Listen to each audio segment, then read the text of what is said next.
Bonjour, je me présente, Tom Varlet, conseiller érosion, ruissellement, protection de la ressource en eau à la Chambre d'agriculture du Nord-Pas-de-Calais. Nous sommes ici à côté de l'usine d'eau potable d'Aire-sur-la-Lys et je suis en compagnie de mon collègue Laurent Salmon. Donc Laurent Salmon, agropédologue à la Chambre d'agriculture, avec dans le même service que Tom, service sol-air-eau. Et on est ici aujourd'hui pour réaliser un profil de sol. Donc là, on va réaliser un profil de sol avec le télescopique. On va prélever avec la machine un bloc de sol et on va l'observer et le décrire. La méthode, c'est la méthode PEPON, autrement appelée profil 3D. Et ça permet de diagnostiquer et d'observer finement le sol en place. Et c'est une méthode qui permet aussi d'être dupliquée assez facilement et qui ne nécessite pas énormément de temps. L'objectif de réaliser ces évaluations, ces diagnostics de sol, c'est de connaître et de pouvoir interpréter l'état du sol. Si on a des corrections à réaliser, alors des corrections physiques sur la structure notamment, est-ce que l'on doit travailler ou pas? Et on peut connaître aussi certaines composantes de ce sol. C'est une méthode qui est réalisable toute l'année. En automne, on va vérifier l'implantation des couverts, l'enracinement. On va pouvoir vérifier l'état du sol avant un semis, par exemple pour les betteraves. Est-ce que c'est ressuyé? Est-ce que c'est réchauffé? Est-ce qu'il y a des problèmes de structure? L'enracinement d'une céréale, un problème visuel sur une céréale, ce n'est pas obligatoirement une maladie de celle-ci, ça peut être un problème de racine, ça on pourra aller voir. On peut aller également voir le résultat de chantier d'arrachage et de là on peut prévoir les interventions ou non pour l'implantation d'une future culture. Donc maintenant je vous propose de prendre la machine et d'aller réaliser ce profil 3D avec Benoît comme conducteur.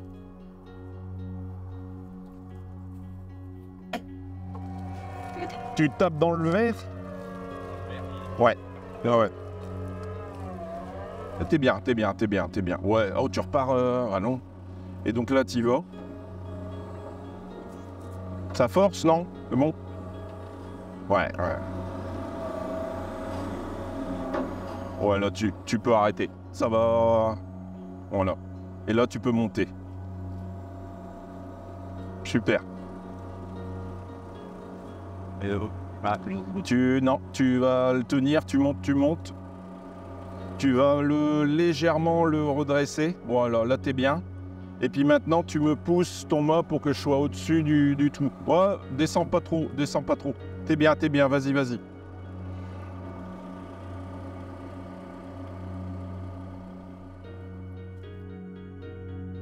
Donc là, Benoît vient de réaliser le profil. Il a extrait un bloc de 60 cm de profond en bout de fourche. Ça permet déjà d'observer quelques paramètres du sol qui sont assez intéressants. Pourquoi 60 cm? Tout simplement parce que c'est l'épaisseur, la profondeur de sol qui nous intéresse pour observer le travail du sol, certaines composantes du sol. Et surtout, il n'y a pas besoin de plus profond. Si c'était plus profond, on réaliserait une fosse pédologique qui est, elle, beaucoup plus intrusive dans la parcelle et qui nécessite plus de logistique. Là, on arrive à la phase 2, enfin l'étape numéro 2. Donc je vérifie comme ça avec... alors, vous avez vu, c'est du matériel facile à trouver, pas cher et qui traîne un peu partout dans une exploitation. Donc je vérifie un petit peu la profondeur. Oui, on est dans les 60-65 cm. Et donc, hop, voilà, je mets ça de côté. Donc là, voilà, je prends un peu de recul et j'essaye d'observer plusieurs petites choses. Tom a parlé de la couleur, c'est celle qui va nous sauter aux yeux en premier. Et après, tu as évoqué la notion de structure. Donc on a déjà une notion de couche et d'horizontalité. Donc là, on attaque, on va rafraîchir le profil, donc au couteau comme j'ai évoqué tout à l'heure, et on donne des petits coups légers Alors vous avez vu, ça bouge facilement. Donc Tom parlait tout à l'heure de structure de sol. On a des fissures qui sont dans le sol habituellement. Là, ça commence à se détacher ici. Là, on remarque déjà qu'il y a un gravier, enfin un silex un peu arrondi. Ici, on a déjà des racines. Alors, on remarque la différence d'aspect. Ici, déjà, ici, j'ai une épaisseur qui est légèrement différente. Alors, je vais essayer de la retrouver, sachant qu'on a quelque chose de particulier ici. Voilà, je vais essayer de nettoyer. Donc là, voilà, ça c'est le fait de rafraîchir. Chacun a sa méthode. Voilà, mais le but c'est de dessiner. Alors on ne doit pas sculpter, c'est le bloc qui nous montre sa propre structure. Voilà. Et donc j'arrête dès que ça force. Là, ici j'ai quelque chose.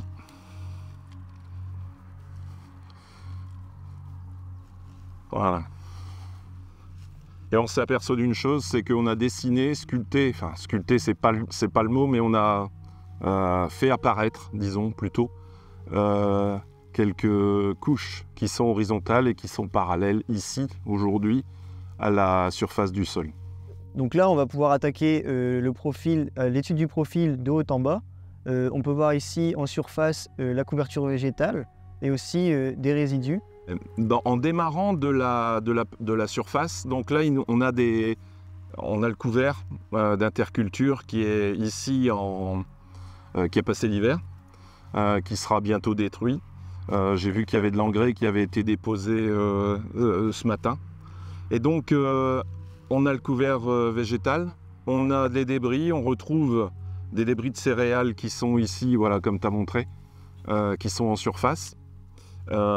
Là, on a déjà un mulch sur la surface du sol. Ça veut dire qu'on n'a pas un sol qui est resté nu cet hiver. Ça, c'est un bon point.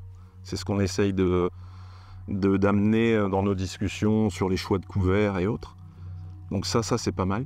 Donc là, on a vu la partie hors sol, végétale et débris du précédent de culture. On va regarder la partie du sol. La première chose, quand j'ai pris du recul, c'est de voir qu'il y avait deux couleurs. Donc une brune, enfin assez foncée, donc brun, et une autre un peu plus claire, nettement plus jaune. Alors moi je vais appeler ça beige. En pédologie, c'est ce que l'on va, c'est comme cette façon-là que l'on va classifier. Par contre, oui, alors brun clair, marron clair, voilà. Qu'importe la façon de le désigner. Le but, c'est de voir ces deux différences. Donc, ce qui m'intéresse, c'est de voir l'épaisseur de la partie brune. Et donc là, avec ça, j'ai toujours mon mètre pour me donner... On voit bien que cette épaisseur s'arrête à peu près ici. Ouais, hein. À peu près là, ouais, c'est ça. Et donc, l'idée, on n'est pas au centimètre près, c'est d'avoir une estimation, voilà, on est de l'ordre de la trentaine de centimètres.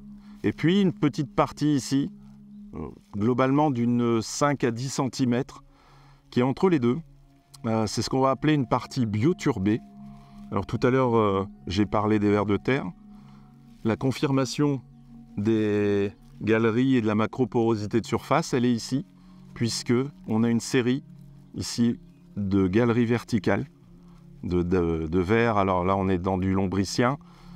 Ce sont des anéciques. Donc les vers qui créent des galeries verticales et subverticales. Et donc on les retrouve ici, et eux ont brassé du sol, et ont brassé et ont bioturbé cette zone-là qui est entre les deux couleurs. Voilà, c'est ça, c'est cette partie-ci. Et ensuite on redescend, et là on est sous l'horizon sous-jacent, qui reste beige, voilà, qui n'a rien à voir avec cette partie-ci. Donc après cette étude de couleurs, qu'est-ce qu'on pourra observer ensuite, Laurent? Alors, visuellement, donc on a la couleur, on a des couches horizontales, et il y a une notion que je n'ai pas encore évoquée, c'est la notion de texture. Donc texture, on va résumer par granulométrie.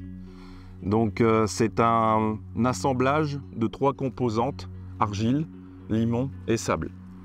Donc ici, alors habituellement les textures, on va les retrouver dans les analyses de sol, dans la partie granulométrie, et on aura un triangle des textures qui va indiquer si on est sur du limon, limon argileux, argile, enfin voilà, il y a toute une gamme d'assemblage de textures. Et nous, on a pour habitude de le... Boudiner, c'est ça? Alors, boudiner, c'est juste après. On se salit le doigt et on tourne un petit peu comme ça. Et on a déjà, on appelle ça dire d'expert, on a déjà une idée par rapport à la résistance, au côté soyeux, au côté plastique, au côté râpeux de la texture que l'on est en train d'observer. Donc là, ici, texture, ça vient de toucher. Donc là, voilà, je sens qu'on est sur un limon. Je sens fin d'essai, enfin de toucher, qu'il y a un petit peu de sable, mais on est sur un limon, voilà, sur cette partie-ci. Alors, de ce fait-là, je fais la même chose sur la partie du dessous. Alors, là, la différence que l'on aura au toucher, il ne faut pas hésiter à faire ça, c'est vraiment... j'invite à chaque fois les exploitants et les collègues à le faire. Donc, on le fait. Quand on n'a plus du tout de terre sous le doigt, et ben, on a un petit crissement. Quelquefois, ben là, c'est le sable. Et ça peut rouler ou crisser selon l'état des sables. Et voilà, là, j'ai exactement la même texture, même si l'œil me dit qu'il y a une différence de couleur. Qu'elle est différente, elle est différente. En fait, je suis sur aussi un limon. Et quand on a un petit rayon de soleil, il ne faut pas hésiter à mettre le doigt au soleil et on a des petites paillettes. Et ça va être les sables que l'on va observer. Donc là, on vient de voir la couleur, la texture, et on va pouvoir s'attaquer à la structure du sol. Voilà, ça c'est un beau morceau également. Donc là, ben, on voit des différences d'aspect général. Ce que j'ai fait, donc quand j'ai donné le coup de couteau, je l'ai ressenti aussi. Donc des différences dans la façon de se déliter, de se désagréger. Donc les mottes, il y en a qui sont restées en place. L'idée, la structure, c'est, pour schématiser, c'est l'architecture globale des agrégats et des mottes. C'est l'assemblage et la façon de perturber cet assemblage. Donc notamment sur cette zone-ci, mais ça on va y revenir. Donc voilà, la structure, donc on est sur un limon et je vais commencer à démonter, hop, je vais ranger ça, commencer à démonter mes mottes et mes agrégats. Alors, hop, je vais observer de près, donc, et je vais démonter mes mottes. Donc toujours, je vais être assez prudent et délicat. En même temps, j'observe toujours des galeries. Donc là, on est sur des galeries d'endogées, pardon. Donc elles sont facinées, lissées, et on observe les trous. J'ai des mottes qui sont assez arrondies et qui se démontent facilement. Voilà, je fournis aucun effort. De temps à autre, on a un petit plan de fracture, mais qui est léger, et on remarque que les racines ont suivi aisément cette zone qui était plus fragile. Donc voilà, bon là, j'observe un petit peu de débris. On a parlé de débris en surface. On retrouve le blé qui commence vraiment bien à se dégrader. J'ai un petit peu d'éléments grossiers. Ça, c'est un point qu'on va voir après. Donc là, voilà, ça, j'ai de très bonnes mottes, une très bonne structure. Donc grumeleuse, voilà, ça, c'est pas mal. Donc là, je suis sur une épaisseur. Alors à chaque fois, je remesure. Hop, voilà, on doit être vers 7 cm. Ouais, c'est ça. Donc on est, voilà, 7-8 cm. Alors, cette épaisseur-là, elle correspond à l'implantation du couvert. Donc c'est le semis de couvert qui est, je vais dire, à l'origine de cet état-là.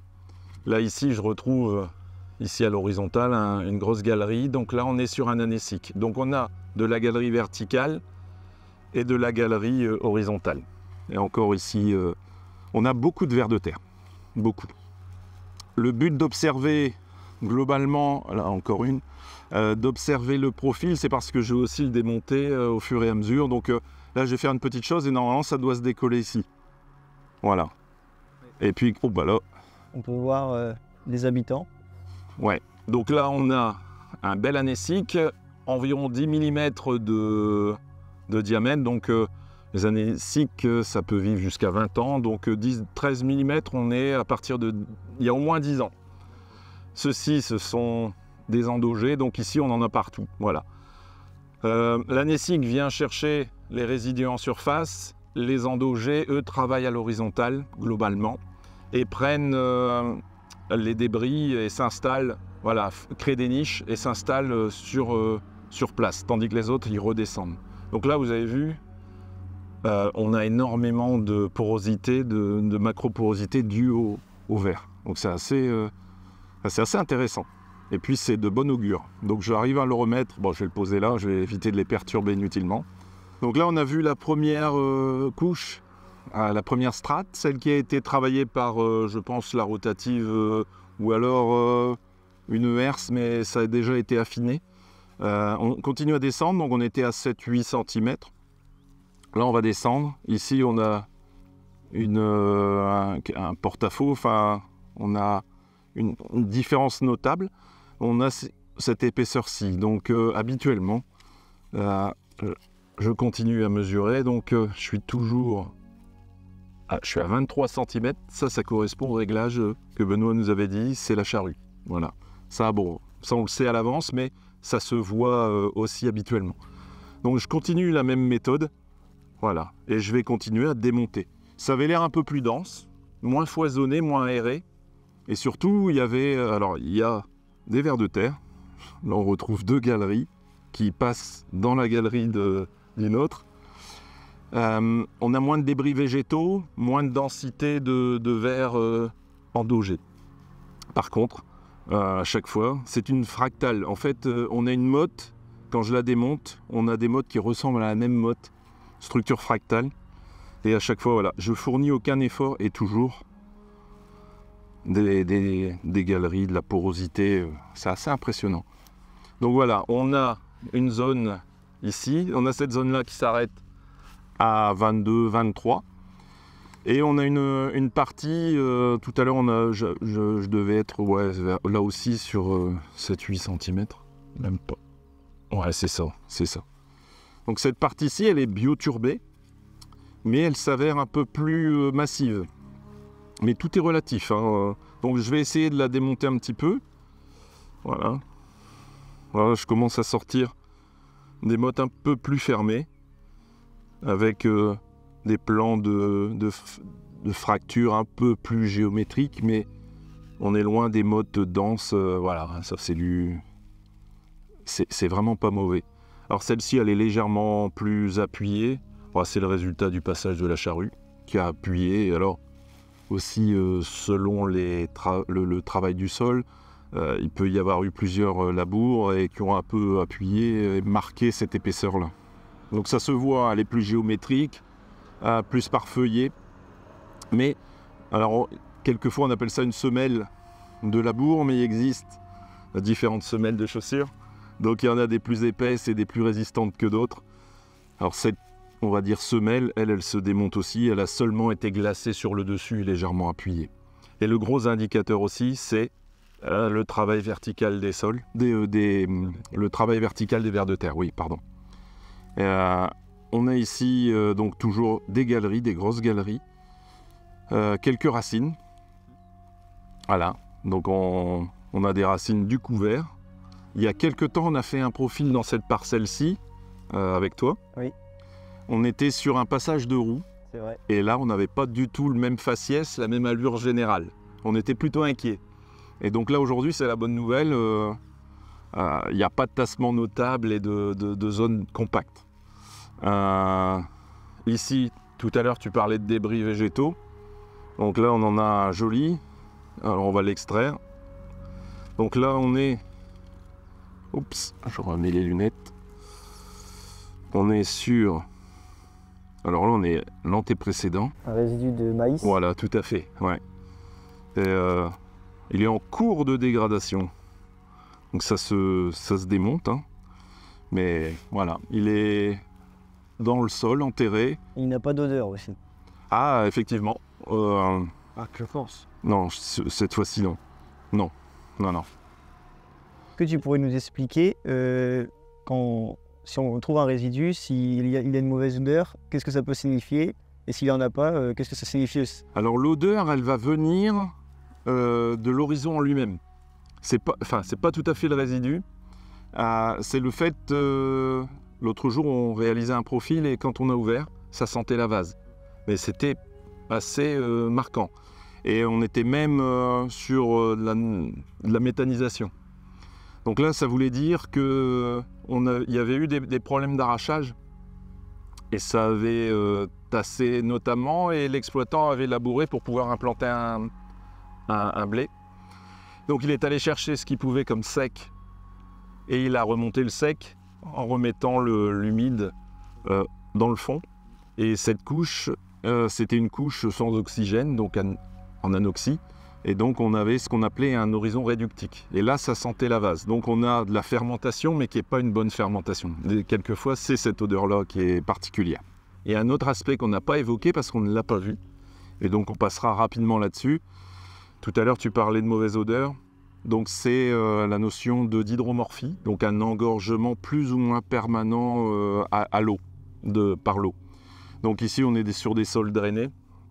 On n'a pas de traces de concrétion, alors de rouille, de déferrisation, de concrétion noirâtre. Alors là, c'est ferromanganique. Mais ça, on ne rentre pas dans ce sujet-là. On ne les a pas vus aujourd'hui. Ça, c'est des questions auxquelles on peut répondre par la suite. Mais là, on n'a pas ce problème d'hydromorphie. Donc, c'est pas mal. C'est bien ça, les racines vont pouvoir utiliser les galeries en verticale pour pouvoir descendre en profondeur dans le sol. Ici, on n'en a qu'une. Ici aussi. Et si on regarde délicatement, on en a une ici, bon, une toute petite, là aussi. Mais quelquefois, la galerie est remplie et on a un effet de mèche, tellement on a des radicelles et des racines. Ici, toujours des racines. Donc on en a toute une série. Donc là, ça marche bien. J'en retrouve en profondeur les racines, les lombriciens qui colonisent vraiment beaucoup cet espace. Alors il est éleveur. Beaucoup d'apports de fumier. Il contribue à fabriquer un milieu qui est intéressant pour la vie du sol, tout à fait. Donc, on a parlé de quelques composantes précédemment. On va évoquer les éléments grossiers également. Donc, les éléments grossiers, habituellement, c'est ce qu'on va appeler cailloux, silex et autres. Moi, c'est ce que j'observe. La première chose avant de réaliser le profil, moi, j'observe le sol. Donc ici, on en a quelques-uns. On a du silex, on a de l'ancien galet, assez arrondi. Ouais. Alors, celui-ci, je vais en chercher un. Là. Oups. Voilà. Donc voilà. Là, ici, c'est un ancien silex. C'est un silex. Ancien galet. Donc on retrouve une partie émoussée, arrondie, polie. Et donc c'est le roulage des cours d'eau. Alors ici, sur la lisse, historiquement, c'est des lits, des lits de cours d'eau. Et il y a quelques zones où on a des lits de silex. Donc ici on l'a. Par contre, il a été entaillé, fracturé, mais c'est relativement émoussé. Donc ça fait quelques années qu'il se déplace en surface du sol. Et après, dans le profil, il y a deux choses intéressantes. Alors, je les cherche. Il y a celle-là et celle-ci. Donc là, on est sur du gravier. La taille de ça, c'est une taille dite gravier. Au-delà, c'est du caillou. Ici, on en retrouve un. Voilà, donc ça, hop, je vais enlever le matériel. Et là, on est sur autre chose que du silex. Et voilà, on est sur de la craie. Donc là, c'est un apport. Et elle se fracture assez aisément. Donc là, c'est un apport récent qu'il a réalisé. Il a réalisé un chaulage. Donc voilà. Donc là, on voit que c'est pas un limon calcaire. Il n'y a pas d'autres zones où on en retrouve et on les retrouve en limite des labours. Là ici, voilà. Il peut y avoir eu un labour un peu plus profond. Donc j'en ai ici, j'en ai là. Et après, il y a autre chose. C'est ça. Donc ça. C'est assez marqué. Donc la nature ne produit pas ce genre d'éléments grossiers. Donc là, on est sur un morceau de brique. Donc là, ça, c'est typiquement un apport de terre où, auparavant, lorsque l'on amenait, on charriait fumier, le tas, il y a quelques années, parce que celui-ci aussi il était moussé. On prenait le fumier sur le tas et on prenait un peu de fond et on étalait quelques silex et quelques morceaux de briques ou de tuiles. Donc voilà, là on a la partie éléments grossiers, donc anecdotiques, hormis quelques petits éléments qui polluent un peu l'ensemble. Donc là, Laurent, qu'est-ce qu'on a pu voir en tout? On a vu la couleur, la texture, la structure, les galeries, le système raciné, le racinaire, la couverture du sol aussi, avec les couverts, des bruits végétaux aussi qu'on retrouve dans le sol, à deux endroits différents. Ensuite, un potentiel tassement qu'on ne retrouve pas ici. Pas de tassement, rien. Ça, on a une très bonne porosité, vraiment aucune compaction. Donc là, on a un sol qui est en très bonne santé, très organique. L'idée, c'est de multiplier les profils à des endroits forcément stratégiques qui vont répondre à la question des exploitants. Et donc, on va éviter les zones d'entrée de champ, les fourrières. Et ici, on a eu le cas il y a quelques semaines. Un passage de roue. Ouais, le passage de roue. On n'avait pas du tout le même avis sur le sol. C'est ce qu'on avait évoqué à Benoît. On est quoi, à 10 mètres? À 10 mètres, on a ouvert un passage de roue et là, on avait un sol qui était tassé vers 20 cm, 17-20. Et là, on avait des questions. C'était problématique. Donc, l'idéal, c'est effectivement de répéter et surtout de se faire une idée seulement après avoir réalisé quelques diagnostics, quelques profils. Ça va vite, c'est pas compliqué à faire et ça se fait toute l'année. Ça doit répondre à la question que l'on a sur le moment. Qu'importe la sémantique, les champs lexicaux, des vers de terre verticaux, des gros vers, des horizontaux, pas forcément connaître la typologie anécique, endogée, c'est pas le but. Le but, c'est de voir des épaisseurs, les mesurer, voir si ça résistait au coup de couteau. Et à partir de là, on a déjà un bon avis sur l'état du sol. N'hésitez pas à faire des photos si vous le faites, et on vous encourage à le faire. L'idée, c'est vraiment que ça réponde à votre question. Et donc, si ça ne répond pas forcément, maintenant avec les smartphones, on fait plein de photos et vous pouvez nous les envoyer, surtout par SMS, mail. Ça, c'est quelque chose qui est important aussi. Et puis un petit commentaire ou nous appeler en disant que vous avez vu ça à tel moment avec un petit contexte. Et on se fera plaisir de vous répondre. Maintenant, vous savez faire un profil 3D, c'est à vous de jouer. Vous avez toutes les clés en main. Laurent, nous allons pouvoir maintenant remettre le sol en état, comme si on n'était pas passé dans la parcelle. Et merci à vous d'avoir regardé cette vidéo. Merci de nous avoir regardés.